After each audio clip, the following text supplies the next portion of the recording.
안녕하세요. 오늘은 욥기 37장의 말씀을 가지고 참된 지혜는 하나님을 경외하는 것입니다. 이런 주제를 가지고 함께 은혜를 나누죠.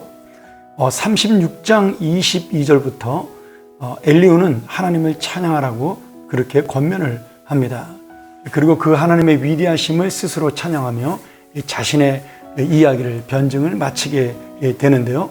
이 36장을 지나서 37장 38장에 가면서 하나님께서 전능하신 하나님의 모습으로 진정한 지혜 되신 하나님의 그 놀라우신 모습으로 나타나는 그 모습을 통해 지금 다시 한번 지혜는 하나님을 경외하는 것이라는 이 엘리후의 권면이 분명하게 드러나면서 하나님의 그 지혜로운 음성 앞에 귀를 기울일 수 있도록 마치 미리 복선을 깔아놓는 것 같은 그런 말씀을 전하고 있습니다. 엘리후는 폭풍과 천둥 그리고 번개 속에서 나타나는 하나님의 능력을 말씀하면서 하나님께서 우리 인간이 헤아릴 수 없는 놀라운 일을 행하신다라고 고백합니다. 또한 엘리후는 그러면서 이렇게 묻는 것이죠.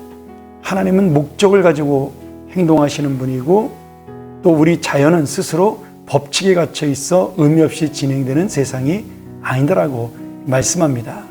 이 자연의 법칙과 모든 현상 가운데는 하나님의 목적과 하나님의 이유가 있기 때문에 우리 인간의 지혜로는 그것을 설명할 수 없다라고, 그러면서 하나님의 지혜는 무한하다는 사실을 강조하고 있는 것이죠. 그래서 만약에 내가 지혜로워서 아니면 똑똑해서 나는 하나님을 알 수 있다라고 그렇게 말하는 자들이 있다면 하나님께서는 그를 교만하다 여겨서 무시한다라고 그렇게 말씀합니다.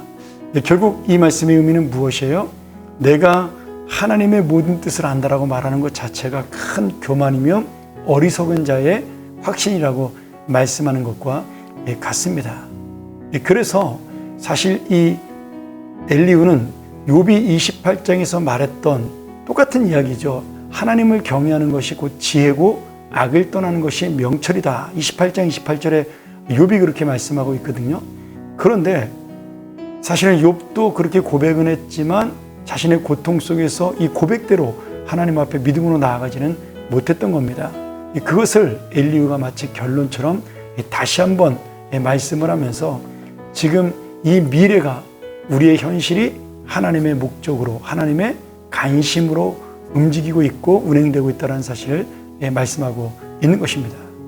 그러기에 지금 과거의 삶에서 미래에 하나님이 어떻게 하시는 일이 바로 구원이다.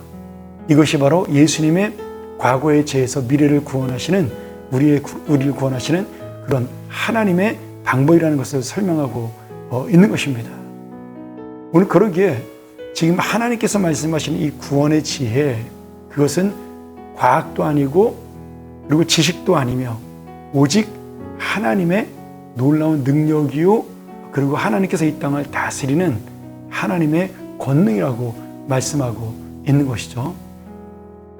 우리가 예수님의 그 십자가를 바라보며 하나님의 지혜를 우리가 이해할 수 없다는 것을 분명히 깨달을 수가 있습니다. 십자가는 죄인이 짓는 미련한 것인데 하나님께서는 그 미련한 십자가를 통해 우리를 구원하셨어요. 하나님의 아들이 벌레만도 못한 죄인인 인간을 위해 이 땅에 내려오셨습니다. 그러니 지금 우리가 하나님의 그 놀라우신 그 뜻을 우리 인간은 이해할 수가 없고 따라갈 수가 없는 것이죠. 우리 사람이 어떻게 그런 방법을 택하겠어요? 내가 벌레만도 못한 죄인이 되는 것 우리가 택할 수 있는 방법은 아니지 않습니까? 그러니 지금 여기서 말하는 지혜라는 것은 우리를 사랑하시는 하나님의 방법, 하나님의 능력, 하나님의 은혜가 담겨져 있는 것입니다. 오늘 여러분, 오늘 이 말씀을 통해서 우리가 깨달아야 될 것이 무엇일까요? 지금 하나님의 사람, 하나님이 정말 지혜롭다는 것을 인정하는 사람, 나 역시도 그 하나님의 지혜 속에 들어가고 싶은 사람들이 깨닫는 것은 딱 하나입니다. 나는 하나님을 경외하고 하나님을 믿습니다. 그리고 그렇게 하나님을 경외하고 믿음으로 받는 은혜와 하나님의 함께하심이 우리에게 주어지는 가장 큰 축복이라는 이 사실이죠. 오늘 십자가의 은혜가 우리에게 있는 것이야말로 이 세상 사람들에게는 이해할 수 없는 미련한 것이나 우리에게 복이 되었듯이 우리가 그 하나님의 지혜를 받아들일 때 하나님께서는 우리에게 이 놀라운 구원의 은혜로 함께 주실 것입니다. 그러기에 엘리후가 비록 욥을 이해하지는 못했지만 그러나 그가 갖고 있는 여러 가지 하나님에 대한 믿음과 지식을 통해 정말 그는 객관적으로 하나님 앞에 올바른 진리를 선포하고 있는 그런 현자다. 우리가 이렇게 평가할 수가 있는 것이죠. 다만 안타까운 것은 이왕이면 좀 마음이 아프고 힘든 사람의 상처와 그 고통을 보듬어주고 안아주는 그런 마음이 없다는 것이 좀 아쉬울 따름입니다. 이 엘리후의 지혜 앞에 우리가 그런 사랑의 마음까지 갖고 있다면 그것이야말로 하나님께서 가장 기뻐하시는 귀한 인생이 아닐까 믿습니다. 우리 모두 하나님의 지혜를 알고 하나님을 경외하는 믿음으로 살아가고 또 그 안에는 하나님이 사랑했던 우리 형제와 자매, 우리 사람을 그 영혼을 돌볼 수 있는 그 은혜와 사랑까지도 갖고 있는 그런 귀한 주님의 자녀가 되기를 간절히 축원합니다. 함께 기도하겠습니다. 하나님 아버지, 오늘 우리가 다시 한번 우리를 위해 행하시는 하나님의 큰 일을 바라보며 우리는 깨달을 수 없지만 그 놀라운 하나님의 능력과 권능과 지혜가 그 결론은 우리를 위한 사랑이요 은혜요. 오늘 욥이 당한 고통을 넘어 주님께서 주시는 특별한 섭리임을 깨닫게 하여 주시옵소서. 오늘도 함께 하시는 주님의 은혜를 만나기를 소원합니다. 그 지혜 속에 우리가 함께 들어가기를 간절히 소원합니다.